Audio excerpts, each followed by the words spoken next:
বুধবার রাজ্যের পূর্ত দপ্তর এবং নগর উন্নয়ন দপ্তরের যৌথ উদ্যোগে রাজ্যভিত্তিক স্বচ্ছতাই সেবা 2025-এর উদ্বোধন করেন মুখ্যমন্ত্রী ডক্টর মানিক সাহা। রবীন্দ্র শতবার্ষিকী ভবনে এই অনুষ্ঠানের আয়োজন করা হয়।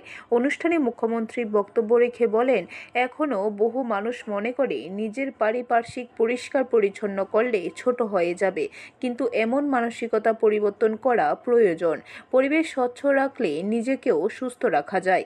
একই সাথে পরিবেশ স্বচ্ছ রাখতে নিজেকে ব্যস্ত করলে মন থেকেও অস্বচ্ছতা দূর হয়। পাশাপাশি এই ধরনের কাজের মাধ্যমে মানুষের মধ্যে শৃঙ্খলা আসে বলে জানান মুখ্যমন্ত্রী।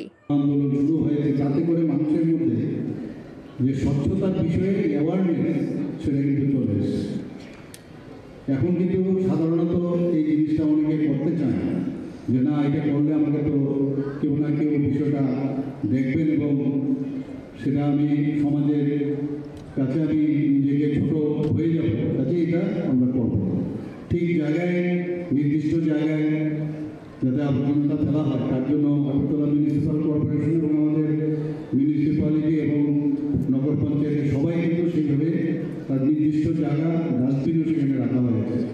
আসলে আমরা তো ঠিক আছে, স্বচ্ছতা তো আমরা করবোই, রাস্তাঘাট অফিস কাছারি আমরা পরিষ্কার করবো, কিন্তু নিজের এই পরিষ্কারের মাধ্যমে কিন্তু নিজের ভিতরেও যে অনেক সময় অস্বচ্ছতা থাকে। পরিবেশ পরিষ্কার পরিচ্ছন্ন রাখতে তাদের ভূমিকার প্রশংসা করেন। আয়োজিত অনুষ্ঠানে এছাড়াও উপস্থিত ছিলেন আগরতলা পৌর নিগমের মেয়র দীপক মজুমদার, উচ্চশিক্ষা দপ্তরের মন্ত্রী কিশোর বর্মন, পশ্চিম ত্রিপুরা জেলাশাসক ডক্টর বিশাল কুমার সহ অন্যান্য আধিকারিক।